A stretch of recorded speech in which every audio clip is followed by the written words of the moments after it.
Praise the Lord. ஆண்டவராகிய இயேசு கிறிஸ்துவின் நாமத்தில் உங்களுக்கு என் அன்பின் வாழ்த்துதலை தெரிவித்துக் கொள்கிறேன். ஒவ்வொரு செவ்வாய்க்கிழமையும் இந்த யூடியூப் மூலம் உங்களை சந்திப்பதில் நான் மிகுந்த மகிழ்ச்சி அடைகிறேன். எனக்கு அருமையான தேவ பிள்ளைகளே, இந்த ஆடியோ மூலம் நீங்கள் செய்தியை கேட்டு அநேகர் எங்களுக்கு ஆசீர்வாதமாக இருந்தது என்று சொல்லி ஃபோன் மூலம் அநேகர் தெரிவிக்கிறீர்கள். அதற்காய் நான் ஆண்டவரை துதிக்கிறேன். எனக்கு அருமையான தேவ பிள்ளைகளே, இந்த நாளிலும் என்னுடைய மருமகள் அனிதா வின்சென்ட் இன்றைக்கு தேவ செய்தியை கொண்டு வருவார்கள். நாம் அதை கேட்டு தேவ ஆசீர்வாதத்தை பெறும்படி உங்களை அன்புடன் அழைக்கிறேன். சகோதர சகோதரிகளே, ஆண்டவராகிய இயேசு கிறிஸ்துவின் நாமத்தினாலே உங்களுக்கு அன்பின் வாழ்த்துக்கள். இன்றைய தியானத்திற்காக எடுத்துக்கொள்ளப்பட்ட வசனம் மத்திய 9ஆம் அதிகாரம் 17வது வசனம். புது திராட்சை ரசத்தை பழந்துருத்திகளில் வார்த்து வைக்கிறதும் இல்லை, வார்த்து வைத்தால் துருத்திகள் கிழிந்து போம், ரசமும் சிந்திப்போம், துருத்திகளும் கெட்டுப்போம். புது ரசத்தை புது துருத்திகளில் வார்த்து வைப்பார்கள், அப்பொழுது இரண்டும் பத்திரப்பட்டிருக்கும் என்றார். ஆண்டவரே, இந்த வசனத்திற்காக நன்றி. ஆண்டவரே, இதை கேட்கிற ஒவ்வொருவரையும் கர்த்தர் ஆசீர்வதிப்பீராக. ஆண்டவரே, அப்பா, என்னை மறைத்து நீங்கள் வெளிப்படும்படியை செபிக்கிற இந்த வார்த்தைகள் ஒவ்வொன்றும் ஆவி ஆத்துமாவுக்கு ஆண்டவரே ஔஷதமாக இருக்கவும், ஆண்டவரே, இதில் இருக்கிற உண்மையை நீங்கள் வெளிப்படுத்தி எங்களை கர்த்தாவே இதன்படி நடக்க கிருபை தருவீராக. இயேசுவின் மூலம் ஜெபம் பிதாவே, ஆமென். அன்பான சகோதர சகோதரிகளே, ஆண்டவரிடம் இந்த இடத்துல ஒரு உவமையை சொல்றார். என்ன சொல்றாரு பார்த்தீங்கன்னா, புது திராட்சை ரசத்தை பழந்துருத்தியில ஊற்றி வைக்க மாட்டாங்க. ஒருவேளை பழந்துருத்தியில ஊற்றி வச்சுட்டாங்கன்னா அது என்ன ஆயிருமா, சிந்தி போகும், அது கெட்டு போயிடும் அப்படின்னு சொல்றாரு.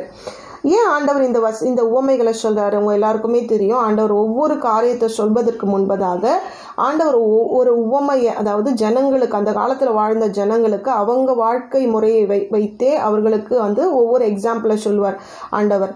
அதுபோல தான் இதில் ஒரு எக்ஸாம்பிள் என்ன சொல்கிறாருன்னா, புது ரசத்தை பழைய துருத்தியில் ஊற்றி வைக்க மாட்டாங்க அப்படின்னு சொல்கிறார். ஏன் அப்படி சொல்கிறார் பார்த்தீங்கன்னா, 14ஆம் வசனத்தில் 9ஆம் அதிகாரம் 14ஆம் வசனத்தில் ஆண்டவர் பதிலாக சொல்கிறார். யாருக்குன்னா, அந்த யோவான் சீடர்கள் கேட்குறாங்க, ஆண்டவரே, நாங்களும் பரிசேயர்களும் என்ன பண்ணுறோம், உபவாசிக்கிறோம், ஆனால் உங்கள் சீடர்கள் யாருமே உபவாசிக்க மாட்டாங்களே ஏன்னு கேட்கும்போது ஆண்டவர் சொல்கிறாரு, மணவாளன் தங்களோடு இருக்கையில் மணவாளனுடைய தோழர் துயரப்படுவார்களா? மணவாளன் அவர்களை விட்டு எடுப்படும் நாட்கள் வரும், அப்பொழுது உபவாசிப்பார்கள் அப்படின்னு சொல்கிறாங்க, அப்படின்னு ஆண்டவர் சொல்கிறார். ஏன் இதை சொல்லணும்? இவங்க இந்த யோவான் சீடர்களும் இந்த பரிசேயர்களும் மோசே காலத்தில் ஆண்டவர் கொடுத்த கட்டளையே அவங்க அந்த உபவாசனால் அவங்க அனுசரிக்கிறாங்க.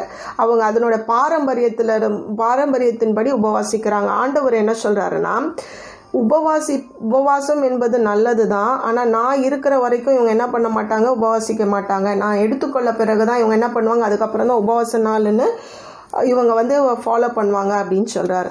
இப்போ பழைய ஏற்பாட்டில் பார்த்தீங்கன்னா, பழைய ஏற்பாட்டில் ஆண்டவர் மோசேக்கு கட்டளை கொடுக்குறார். என்ன கட்டளை கொடுக்குறார் பார்த்தீங்கன்னா, லேவிய ராகமம் 16ஆம் அதிகாரம் 29வது வசனம். 7ஆம் மாதம் 10ஆம் தேதியிலே சுதேசியானாலும் உங்களுக்குள் தங்கும் பரதேசியானாலும் தங்கள் ஆத்துமாக்களை தாழ்மைப்படுத்துவதுமன்றி ஒரு வேலையும் செய்யாமல் இருக்க வேண்டும். இது உங்களுக்கு நித்திய கட்டளையா இருக்க கடவுது. கர்த்தருடைய சன்னதியில் உங்கள் பாவம் எல்லாம் நீங்கி சுத்திகரிக்கும்படி அந்நாளில் உங்களை சுத்திகரிக்கும் பொருட்டு உங்களுக்காக பாவ நிவர்த்தி செய்யப்படும். உங்களுக்கு அது விசேஷித்த ஓய்வு நாள், அதில் உங்கள் ஆத்துமாக்களை தாழ்மைப்படுத்த கடவீர்கள். இது நித்திய கட்டளை அப்படின்னு சொல்றாரு.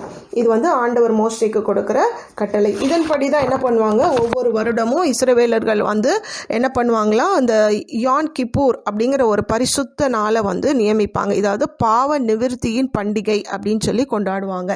இந்த பாவ நிவர்த்தியின் பண்டிகை அப்படின்றது எபிரேய வார்த்தையில் யான் கிப்பூர் அப்படின்னு சொல்லுவாங்க. இந்த யான் கிப்பூர் அப்படிங்கிறது ஒரு மிக மிக பரிசுத்தமான நாளாக இன்றைய தினம் வரையிலும் அவங்க என்ன பண்ணுவாங்க, அனுசரிக்கிறாங்க. அவங்க பாரம்பரியத்தின்படி இது ஒரு மிக மிக பரிசுத்தமான நாள். அப்போ என்ன பண்ணுவாங்கன்னா, அந்த யான் கிப்பூர் அப்படிங்கிறத வருஷத்துக்கு ஒரு முறை அந்த அரசாங்கமே என்ன பண்ணும், ஃபுல் ஹாலிடே, நேஷ்னல் ஹாலிடேவாக அது நியமிக்கப்பட்டு அந்த நாட்களில் பஸ் ஓடாது, ட்ரெயின் ஓடாது, ஸ்கூல்ஸ், காலேஜஸ், அப்புறம் டிவி இருக்காது, ரேடியோ இருக்காது, எதுவுமே இருக்காது. அந்த நாளில் ஃபுல் ஷட் டவுன். அது ஒரு பரிசுத்த நாளாக அவங்க அனுசரிக்கிறாங்க. இன்றைய வரையிலும் அது ஒரு சடங்காச்சாரமாகவே அது அனுசரிக்கப்படுகிறார்கள். அந்த நாட்களில் அவங்க சாப்பிட மாட்டாங்க. இன்றைக்கு ஈவினிங் ஒரு 6 மணிக்கு ஃபாஸ்டிங் இருக்குன்னா மறுநாள் 6 மணி வரைக்கும் என்ன பண்ணுவாங்களாம், ஒரு வேலையும் செய்ய மாட்டாங்களாம்.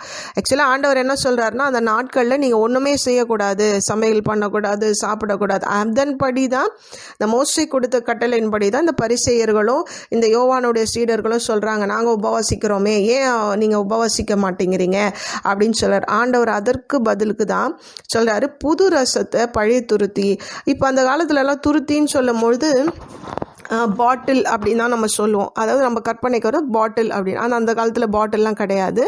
ஆண்டவர் வாழ்ந்த நாட்களில் என்ன பண்ணுவாங்க, ரெஃப்ரிஜரேட்லாம் கிடையாது, ரெஃப்ரிஜரேட் பண்ண முடியாது. அதனால் இந்த திராட்சை ரசங்கள்லாம் அவங்க குடிக்கிறது வந்து திராட்சை ரசத்தை தான் குடிப்பாங்க. அப்போது திராட்சை பழ சீசனில் என்ன பண்ணுவாங்களோ அந்த பழங்களை எல்லாம் வந்து பதப்படுத்துறதுக்கு அதெல்லாம் ஜூஸாக பண்ணி அதை வந்து ஆட்டினுடைய தோலை என்ன பண்ணுவாங்க, ஆட்டினுடைய தோலை வந்து என்ன பண்ணுவாங்க, ஒரு பை மாதிரி தைச்சு அந்த பையை கழுத்துலேருந்து அந்த உடல் பகுதி முழுவதுமாய் தைத்து அதை வந்து உள்ளேருந்து அப்படியே ஒரு பேக் மாதிரி ஒரு கற்பனை பண்ணுங்களேன், கழுத்துலேருந்து ஒரு ஆட்டினுடைய தோலில் ஃபுல்லாக கழுத்துலேருந்து அதனுடைய பகுதி ஃபுல்லாக அழகாக ஒரு பேக் மாதிரி தைச்சு அந்த வாய் பகுதியில் அந்த திராட்சை ரசத்தெல்லாம் ஊற்றி அதை கட்டி வச்சுருவாங்களாம், தொங்க விட்டுருவாங்களாம். அப்போ அது தொங்க விடும் போது என்ன ஆகுமா, ஃபெர்மெண்டேஷன், புளிக்க ஆரம்பிக்குமா அந்த திராட்சை ரசம்.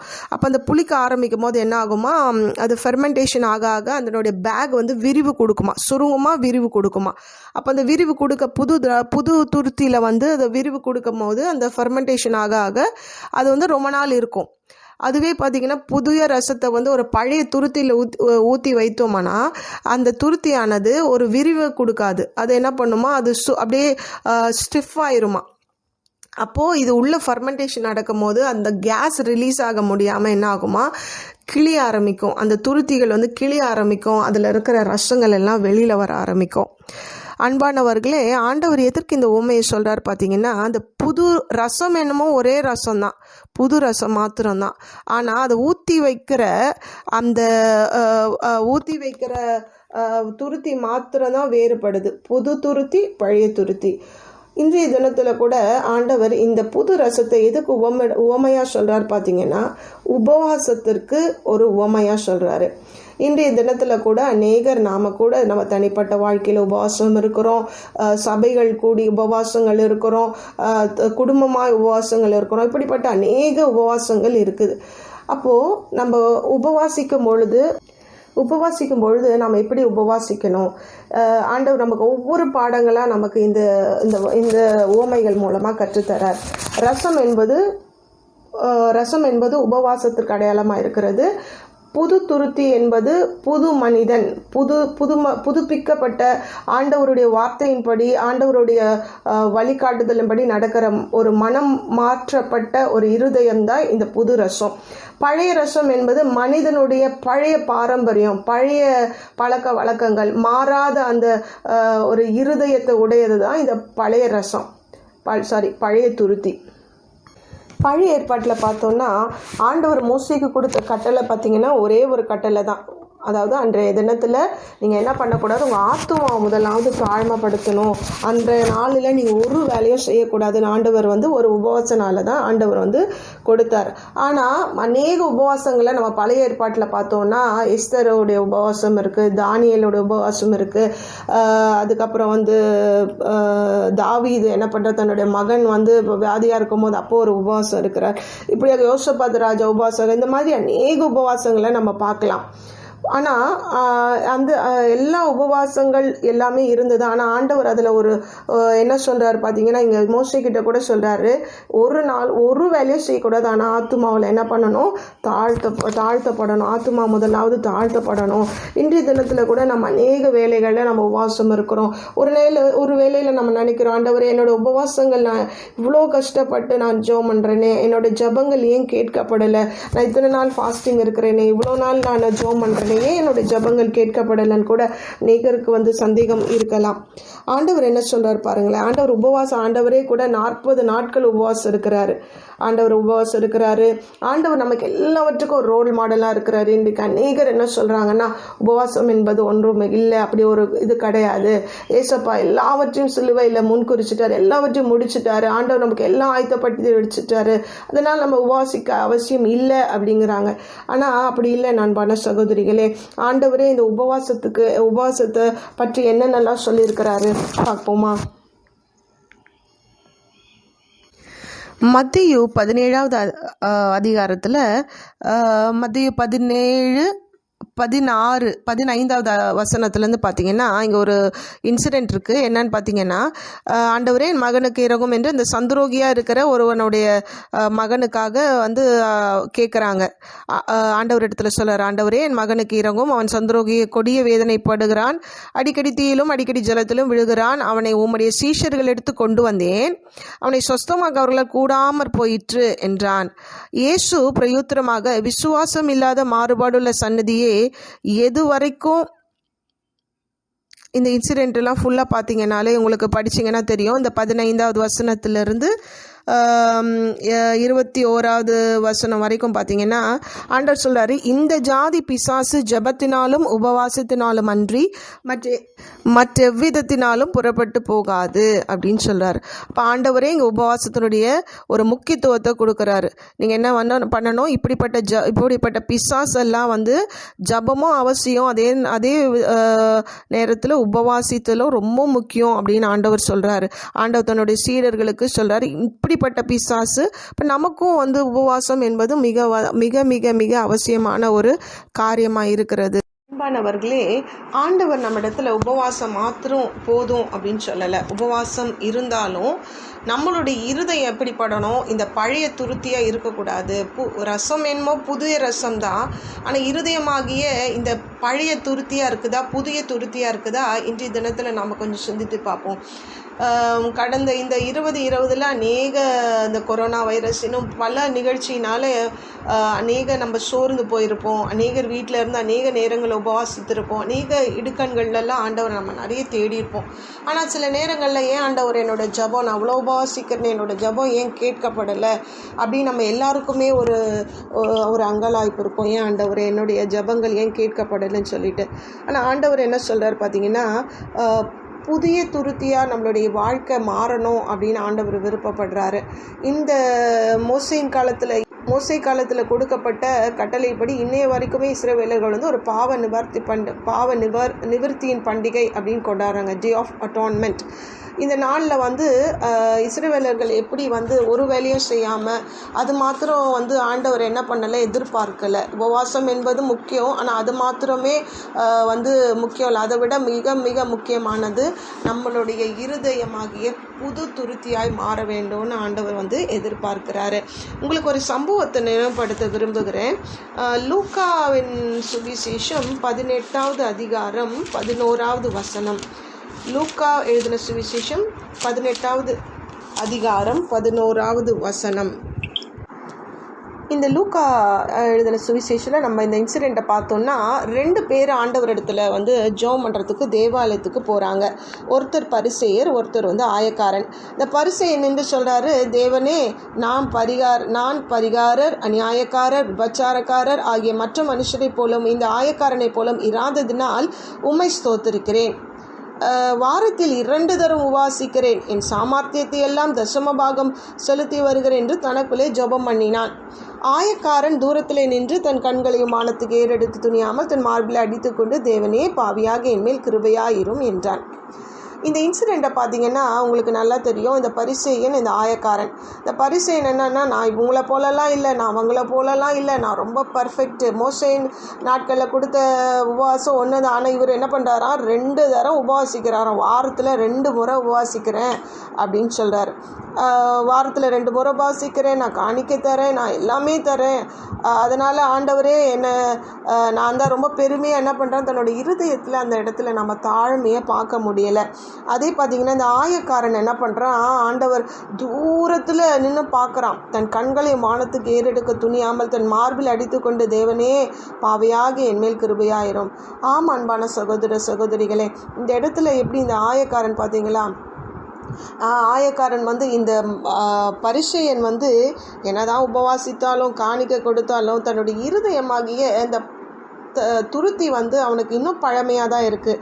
ஆனால் இதே ஆயக்காரன் பாருங்கள், ஆண்டவரே என்னை மன்னிங்கப்பா, என் மேலே இரக்கமாக இருங்க, நான் ஒரு பாவி அப்படிங்கிற ஒரு என்ன பண்ணுறது கமிட்மெண்ட் கொடுக்குறேன். ஆண்டவரே நான் ஒரு பாவி, ஆண்டவரே என்னை வந்து என்ன பண்ணுங்க, என் மேலே கிருபையாக இருங்க. அதனால தான் இந்த 2 பேரில் யார் நீதிமானாக கன்சிடர் பண்ணப்பட்டாங்கன்னா இந்த ஆயக்காரன் தான் வந்து நீதிமானாக்கப்பட்டான்னு வேதம் சொல்லுது. அன்பான சகோதர சகோதரிகளே, உபவாசம் எந்த அளவுக்கு முக்கியமோ அதுபோல் நம்மளோட மனம் மாறுதலும் நிச்சயமாக முக்கியம். இந்த நாட்களில் நாம் உபவாசிக்கிற இந்த நாட்களில் தாமே நம்மளுக்கு கொஞ்சம் ஆராய்ச்சி பார்ப்போம், நம்மளுக்கு கொஞ்சம் சிந்திச்சு பார்ப்போம். ஆண்டவரே இந்த வருஷத்தில் என்னுடைய சுபாவத்தில் ஆண்டவரே உமக்கு பிரியமில்லாத காரியம் இருக்கா, உமக்கு பிரியமில்லாத காரியங்கள் எங்களோட வாழ்க்கையில் இருக்கா, நம்முடைய சுத்தமில்லாதவைகளை நாங்கள் செய்கிறோமா, சின்ன சின்ன விஷயத்தில் ஆண்டவரே அப்பா உங்களுடைய சுத்தம் இல்லாத உங்களுக்கு பிரியமில்லாத காரியங்களை நாங்கள் செய்கிறோமா, எங்களுடைய இருதயத்தில் ஒரு மாற்றம் வேணும் ஆண்டவரேன்னு ஜெபம் பண்ணுவோமா. ஆண்டவரே இந்த வருஷத்தை நாங்கள் முடிக்க போகிறோம், திரும்பி இந்த 2020 நமக்கு திரும்பி பார்த்தா கூட கிடைக்காது. ஆனால் நமக்கு கொடுக்குற இந்த சந்தர்ப்பத்தில் இந்த உபவாசிக்கிற நாளில் முதலாவது நம்மளுடைய இருதயத்தை தாழ்த்தணும்.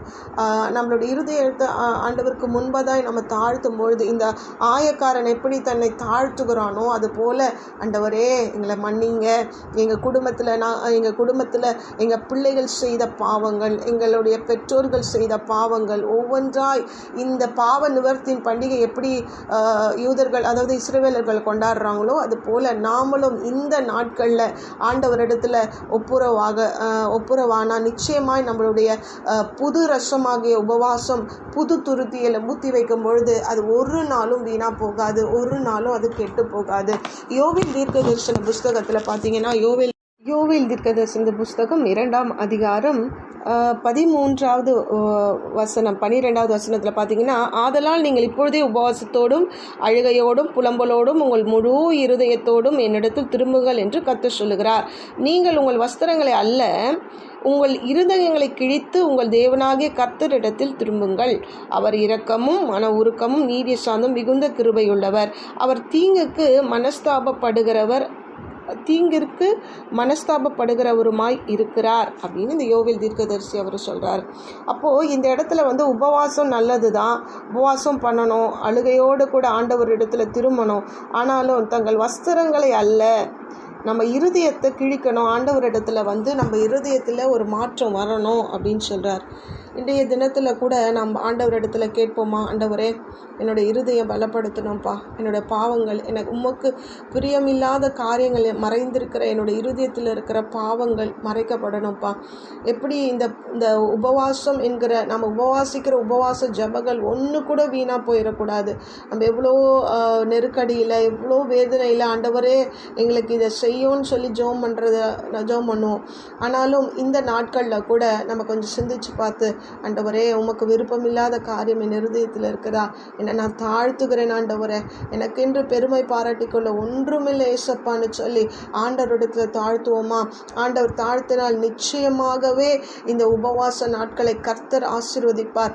புது ரசத்தை புது துருத்தி ஆகிய நம்ம மாற்றும் பொழுது தான் ஆண்டவர் நிச்சயமாய் நமக்கு உதவி செய்வார், நம்ம ஜெபங்களுக்கு பதில் கொடுப்பார் என்பதில் எந்த சந்தேகமும் இல்லை.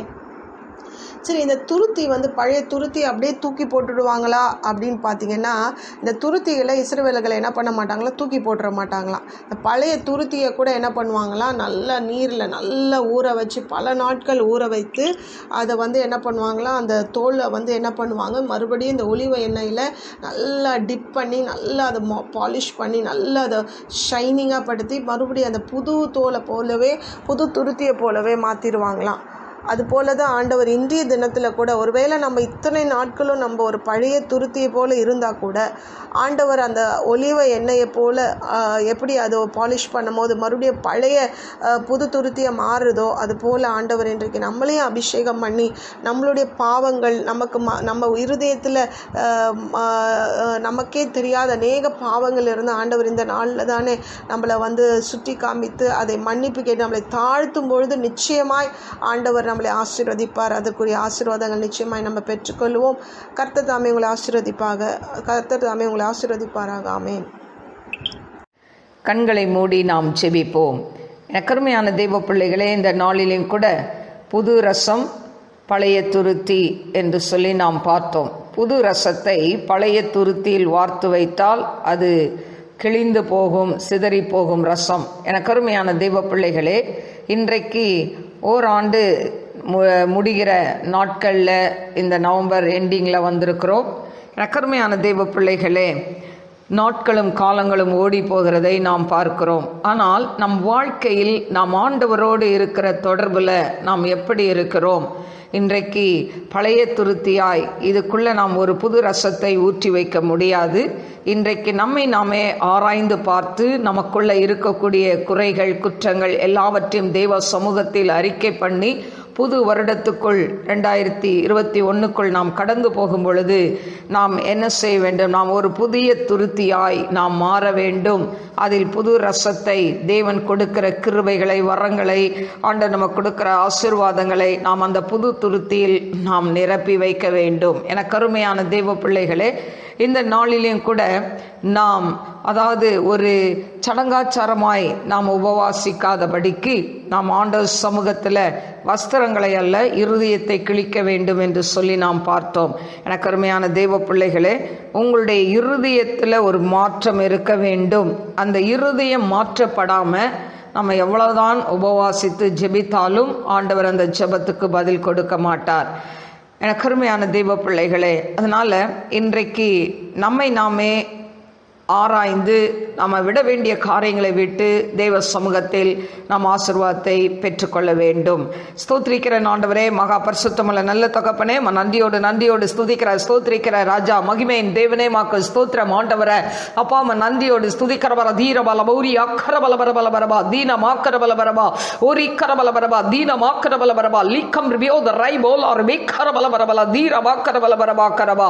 ஆவியானவரே, மாக்கு ஸ்தோத்திரிக்கிற இந்த நாளில் கூட கத்தாவே ஆண்டவரே, ஒவ்வொருத்தருடைய மனதை நீர் மாற்றுங்க ஏசப்பா. ஒரு கத்தாவே திருப்பத்தை உண்டு பண்ணுங்க ஏசப்பா.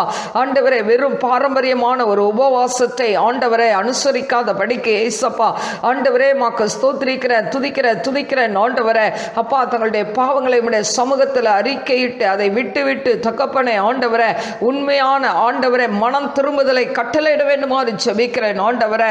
அப்பா, உபவாசிக்கிறேன் என்று சொல்லிக்கொண்டு ஆண்டவரே சினிமா மற்ற காரியங்களை பார்த்து கொண்டு ஆண்டவரே பாவ காரியங்களை விட முடியாதபடி ஆண்டவரே அவைகளையும் செய்து கொண்டு ஆண்டவரே உபவாசிக்கிறது ஆண்டவரே அப்பா தேவனே உமக்கேற்ற உபவாசம் அல்ல ஏசப்பா. ஆண்டவரே, இந்த நாளில் தங்களை தாழ்த்தி உம்முடைய சமூகத்தில் தங்கள் பாவங்களை அறிக்கை பண்ணி ஆண்டவரே ஏசப்பா உம்முடைய சமூகத்தில் கதறி ஜெபிக்கிற ஆண்டவரே ஒரு கர்த்தாவே அபிஷேகத்தை உம்முடைய பிள்ளைகள் மேல் ஊற்றுவீராக டாடி. ரிபிலோ தனை கம் ஷலோ மேகம் ரிபியோ த ரைபலே கம் தியார பௌலானி மேகரபா ஐ கான் ஷலோர் பி அம் தியார பௌலானி மேகரபா உரிபி கபௌலானி மேகரபா. ஒரு புது துருத்தியை போல மாற்றுவீராக டாடி. ஆண்டவரே, மாக்கு ஸ்தோத்திரிக்கிற துதிக்கிற ஆண்டவரே. ரிபிலோ த ரைபோலா கேமாரா துரிபி அந்தராலோர மேகரபா. ஒவ்வொரு பிள்ளைகளுடைய வாழ்க்கை மாறட்டும், அவங்களுடைய வாழ்க்கை மாறட்டும். அவங்களுடைய வாழ்க்கையில் ஒரு மன மாற்றத்தை உண்டு பண்ணுங்க ஏசப்பா. ஆண்டவரே, பாவத்திலிருந்து ஆண்டவரே விடுதலையை தர வேண்டுமாறு ஜெபிக்கிற, எல்லா கட்டுகளிலிருந்து விடுதலையை தர வேண்டுமாறு ஜெபிக்கிற ஆண்டவரே, விடுபட முடியாத பாவ வாழ்க்கையிலிருந்து நம்முடைய பிள்ளைகளை விடுதலை செய்யுங்க டாடி. ஆண்டவரே, மாக்கு ஸ்தோத்திரிக்கிற துதிக்கிற ஆண்டவரே. அப்பா, தன்னுடைய பாவங்களை மறைக்கிறவன் வாழ்வடை மாட்டான், அவைகளை அறிக்கை செய்து விட்டு விடுகிறவனோ இரக்கம் பெறுவான் என்று சொன்னீங்களே ஆண்டவரே. ஏசப்பா, அப்படியாய் தன்னுடைய பாவங்களை அறிக்கை செய்து விட்டுவிட கிருபை கொடுங்க அப்பா. ஆண்டவரே, புது வருடத்தில் நம்முடைய பிள்ளைகள் கடந்து போகும் பொழுது ஆண்டவரே ஒரு புது துருத்தியாய் ஆண்டவரே அப்பா தகப்பனே புது துருத்தியில் வார்க்கப்பட்ட ஆண்டவரே அப்பா தேவனே மாக்கு ஸ்தோத்திரிக்கிற துதிக்கிற ரசமாய் ஆண்டவரே மாற வேண்டும். ஆண்டவரே ஏசப்பா நீங்க கிருபையா இறங்குங்க ஏசப்பா. ஆண்டவரே எங்களுடைய ஜீவியம் மாறட்டும் ஆண்டவரே, மாறட்டும் ஆண்டவரே. அப்பா ரட்சிக்கப்படாத பிள்ளைகளை நீ ரட்சிக்க வேண்டுமாறு ஜெபிக்கிறேன் ஆண்டவரே ஏசப்பா. மக்கள் துதிக்கிறேன் ஆண்டவரே. அப்பா திருமணமாகாத பிள்ளைகளுக்கு திருமண காரியங்கள் கைக்குடி வரட்டும் ஆண்டவரே. வேலை இல்லாமல் ஆண்டவரே அப்பா வேலையை இழந்து போய் தவிக்கிற பிள்ளைகளுக்கு வேலை வாய்ப்புகளை தர வேண்டுமாறு ஜெபிக்கிறேன். பிசினஸ்ல ஆண்டவரே ஒடிந்து போய் இருக்கிற ஆண்டவரே அப்பா தேவன் நம்முடைய பிள்ளைகளுடைய பிசினஸ் மறுபடியும் எடுத்து கட்ட வேண்டுமாறு ஜெபிக்கிறேன் ஆண்டவரே ஏசப்பா. குழந்தை இல்லாத பிள்ளைகளுக்கு குழந்தை பாக்கியத்தை கட்டளையிட வேண்டுமாறு ஜெபிக்கிறேன். டாக்டரால கைவிடப்பட்டு ஆண்டவரே அப்பா வியாதினால கஷ்டப்பட்டு கொண்டு இருக்கிற எப்பேற்பட்ட வியாதியா இருந்தாலும் இப்பொழுது நீர் தொடுவீராக டாடி. ரிவலோ த ரைட் கன்ஷலோ மேக்கம் சிப்லோ த நைக்கரபோலியா கரபா. ஆண்டவரே உம்முடைய காயப்பட்ட கரம் இப்பொழுது தொடட்டும் ஆண்டவரே. எப்பேற்பட்ட வியாதியா இருந்தாலும் ஏசப்பா நீங்க தொட்டு இவர்களை சுகப்படுத்துங்க டாடி. நீங்க தொட்டு சுகப்படுத்துங்க டாடி. உம்முடைய காயப்பட்ட கரம் இவர்கள் மேல இறங்கட்டும் ஆண்டவரே ஏசப்பா. விடுதலையை கட்டளையிட வேண்டுமாறு ஜெபிக்கிறேன் ஆண்டவரே ஏசப்பா. மக்கள் துதிக்கிறேன் ஆண்டவரே. இந்த கொரோனா வைரஸால பாதிக்கப்பட்டு ஆண்டவரை கஷ்டப்படுற ஒவ்வொரு பிள்ளைகளையும் விடுதலை செய்யுங்கப்பா ஆண்டவரே. உம்முடைய நாமத்தை மகிமைப்படுத்துங்க டாடி. அந்த கரத்துல தாழ்த்தி ஒப்பு கொடுக்கிறேன் ஆண்டவரே அப்பா. மக்கள் துதிக்கிறேன். செய்தி கொடுத்து நம்முடைய மகளை ஆசீர்வதிங்க ஆண்டவரே அப்பா. தகப்பனை ஆண்டவரே இதை எடிட் பண்ணி போடுகிற சாம் ஆண்டவரே அப்பா. அந்த பி ஃபைனல் இயரை ஆசீர்வதிங்க ஆண்டவரே. அவங்க அப்பா அம்மா ஆண்டவரே அவங்க கத்தாவே ஆண்டவரே கூட பிறந்த சகோதரி ஆசீர்வதிங்க ஏசப்பா. ஜான் ஆண்டவரே அப்பா தேவனே அவங்க அப்பா அம்மாவை ஆசீர்வதிங்கப்பா. உங்களுடைய மகன் ஆண்டவரே அப்பா தேவனே ஆண்டவரே. மக்கள் துதிக்கிறேன். இந்த யூடியூப்ல எடிட் பண்ணி போடுகிற எல்லா காரியங்களையும் நீங்க ஆசீர்வதித்து கொடுங்க. இந்த பிரதிபலனை 1000 மடங்கு உங்களுடைய பிள்ளைகளுக்கு திரும்ப கொடுங்க ஏசப்பா ஆண்டவரே. மக்கள் துதிக்கிறேன் ஆண்டவரே அப்பா. ராபினை ஆசீர்வதிங்க ஏசப்பா ஆண்டவரே. மக்கள் துதிக்கிறேன் ஆண்டவரே. மெர்லின் ஆசீர்வதிங்க. ஊழியத்தில் உதவியா இருக்கிற இந்த பிள்ளைகளை ஆசீர்வதிப்பீராக டாடி ஆண்டவரே. அவங்க அப்பா அம்மாவை ஆசீர்வதிங்க டாடி. உங்களுடைய கரத்துல தாழ்த்தி ஒப்பு கொடுக்கிறேன். அடிமடை ஊழியத்துக்காய் ஜெபிக்கிற ஒவ்வொரு பிள்ளைகளையும் ஆசீர்வதிங்க ஏசப்பா ஆண்டவரே அப்பா தேவனே. இந்த ஊழியத்தை ஆண்டவரே தாங்கி கொண்டு இருக்கிற ஒவ்வொரு பிள்ளைகளையும் நீங்க ஆசீர்வதிங்க ஆண்டவரே. மக்கள் துதிக்கிறேன். இந்த பிரதிபலனை 1000 மடங்கு ஆண்டவரே நம்முடைய பிள்ளைகளுக்கு திருப்பி கொட்டுப்பீராக டாடி. ரிபாரா தூரபோ லியா ரபா கரபோ மேக்கம் மன்ஷலோ ரபே கரபா ஆண்டவரே. இந்த யூடியூப் வழியாக கேட்டுக்கொண்டு இருக்கிற அப்பா அந்த லிலி ஆஃப் த வேலி மினிஸ்ட்ரியில இருக்கக்கூடிய ஒவ்வொரு விசுவாச பிள்ளைகளையும் ஆசீர்வதிங்க ஆண்டவரே. மக்கள் துதிக்கிறதை கேட்டுக்கொண்டு இருக்கிற ஆண்டவரே அநேக பிள்ளைகளை ஆண்டவரே அப்பா தேவனே ஆண்டவரே நீங்க ஆசீர்வதிப்பீராக ஆண்டவரே. அவங்களுடைய குடும்பத்தை ஆசீர்வதிப்பீராக ஆண்டவரே. அவங்களுடைய குடும்பங்களை வேலி அடைப்பீராக. நாமத்தை மகிமைப்படுத்தும் இயேசுவின் நாமத்தில் கேட்கிறேன் பிதாவே ஆமென். God bless you. உங்கள் அன்பு சகோதரி அருள்செல்வி பால்ராஜ். உங்கள் ஜெப உதவிக்கு 9551134340 அந்த நம்பருக்கு கான்டாக்ட் பண்ணுங்க. உங்களுக்கு ஜெபிக்க காத்திருக்கிறேன். God bless you.